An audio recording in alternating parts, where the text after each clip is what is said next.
What is going on, guys? So in tonight's video, I'm gonna go ahead and try to answer some common questions I've been receiving on the comment section on the channel.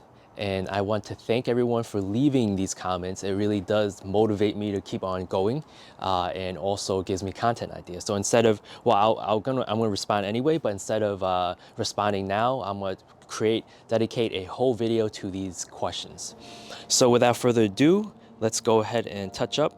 For those who don't know me, my name is Ricky. I used to own a Mark 7 Golf R from Volkswagen, and we traded it in for this Toyota Citivan.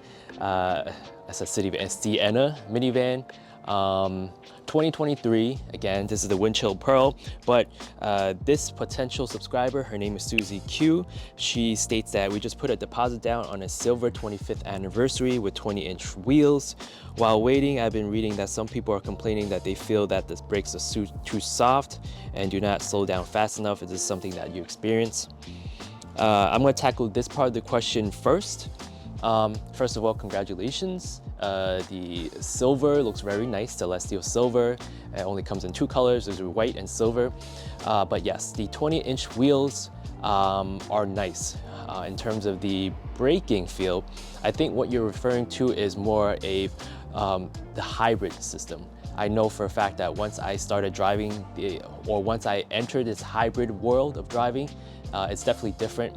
It's not as grabby as my previous vehicles that are sport oriented. Basically, my knowledge or what I think I know about the hybrid game is when you lightly tap on the brake, there's two types of braking. Regen braking is when you tap on it without fully going full floor. That means that you're not engaging the actual brakes, hydraulic brakes or the brake pads against the rotors. That's your traditional braking system.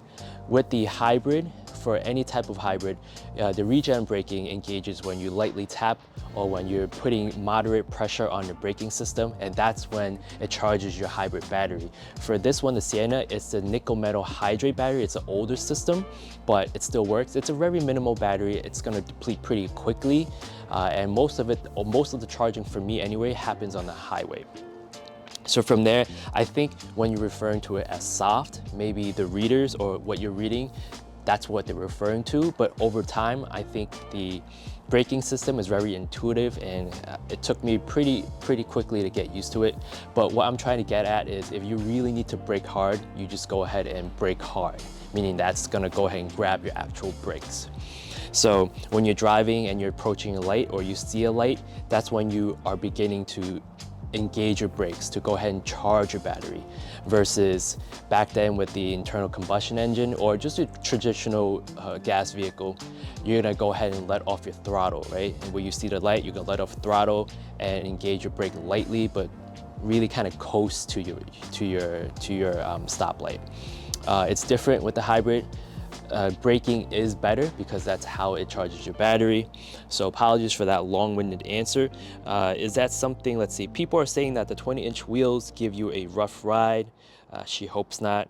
She likes the idea of having bigger wheels because it provides more stability and traction. Okay, hours, yes. So the 20-inch wheels definitely will look nicer.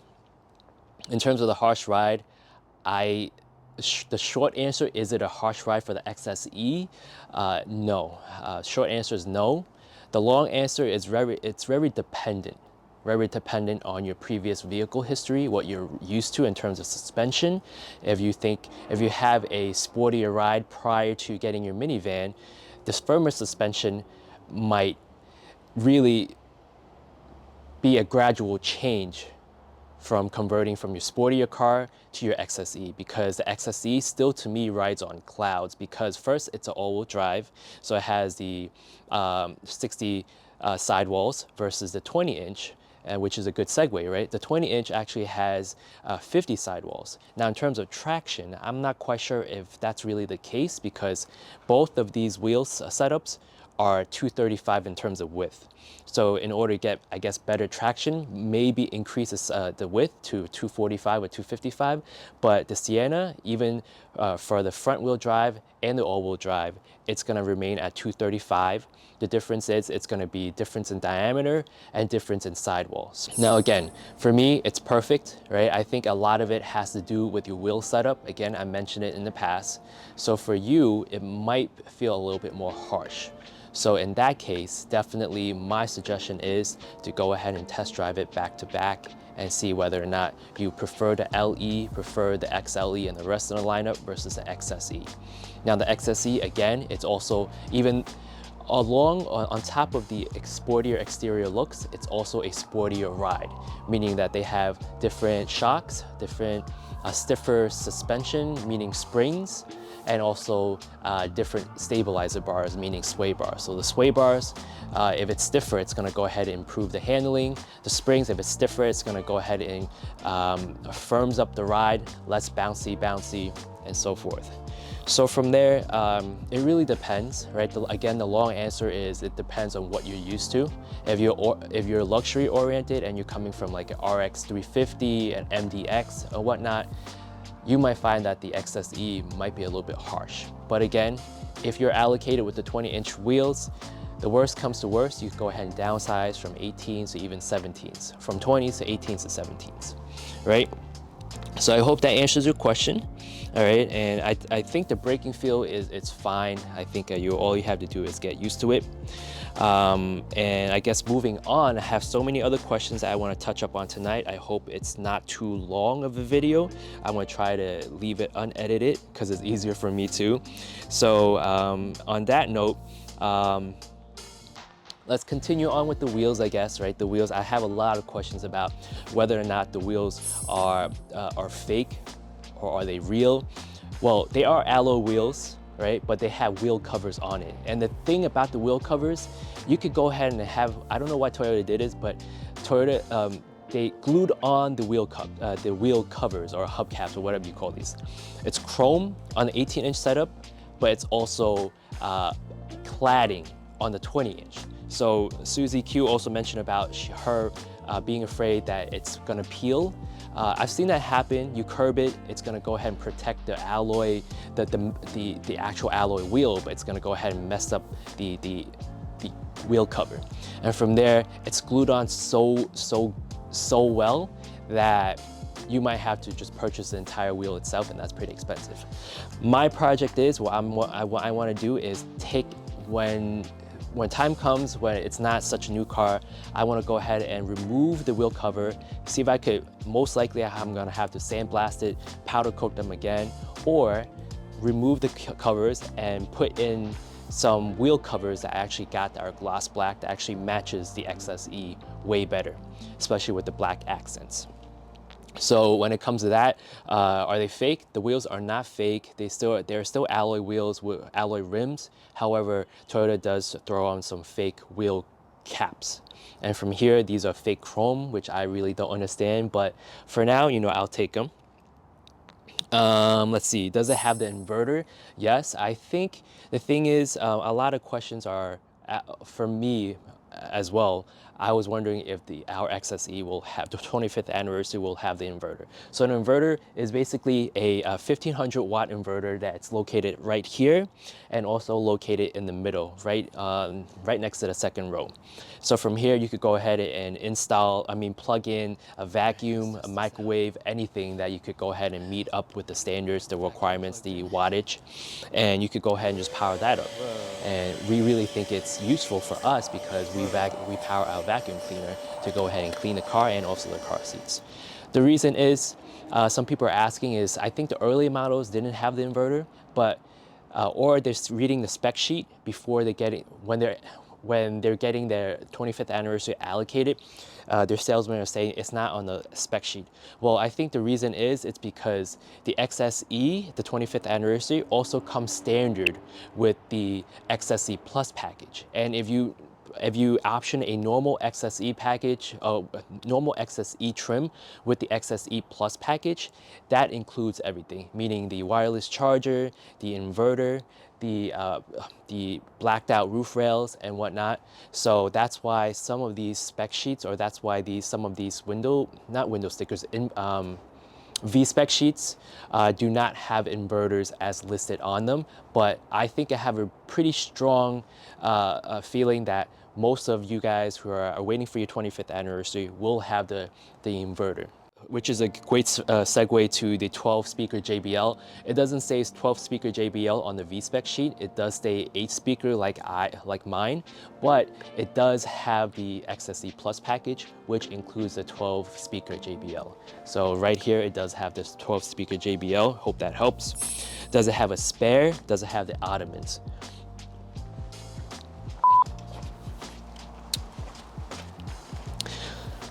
Now, the thing with the spare and the Ottomans is very funny. If you have a front wheel drive, you can have the Ottomans and the spare, meaning that you don't have this vacant space right here.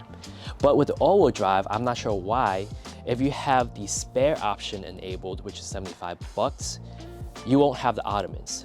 Vice versa. If you have the Ottomans on the all-wheel drive, you won't be able to equip it with the spare. However, the good news is, if you have the Ottomans, but you're missing the spare, you could go ahead and retrofit the spare. If you have the spare, but not the Ottomans, that is, well, Toyota gives you a $125 credit, I believe, but it becomes more expensive than that because it's harder or more expensive, both, to retrofit the Ottomans rather than retrofitting the spares. So I think the best scenario is for you to go ahead and just hopefully get allocated without any spares and get the second row Ottomans if you're really into that. And then from there, just retrofit the spare like we are doing right now. All right, does it have acoustic glass? The limited and the platinum trim does have it. I think it states acoustic or laminated. It's by Vitro. I think it's OEM glass that supplies OEM glass. I mean, the company that supplies OEM glass. But our XSE, our 25th anniversary, doesn't have anything that states acoustic or laminated, so we don't have the acoustic glass. So is it still quiet inside? It's pretty quiet. It's still pretty quiet. And let's see, how long did we wait? We waited for a while. We were on the Prime list, the RAV4 Prime list since April of 2022. We couldn't get the RAV4 Prime. So in the end, what we did was we jumped ship in November of 2022 to a Sienna, and we had this allocated. Luckily, it was pure luck, and we had it delivered at the end of January 2023. So that was about 3 months of waiting. How much did we pay? We were lucky enough to pay MSRP for the vehicle. MSRP, meaning that it also included all the accessories from Toyota. So it ended up being not way out of our budget, but more than we wanted to spend for a minivan. But looking back, probably do prefer the amenities anyway. And where do you get Siennas for MSRP? The only one that I know in New York City area that is accessible tri-state wise is, for now anyway, A1 Toyota in Connecticut, New Haven, Connecticut, and I can't recommend them enough. So if you guys are all, their wait list is long. So from here at the point of this video, you might still have to wait a really long time. But at the same time, if you want MSRP and don't mind waiting, then that's the dealership that we dealt with. Are they numbered in terms of 25th anniversary car by car? Because it's 2,525 units. It's very cold. 40 degrees now.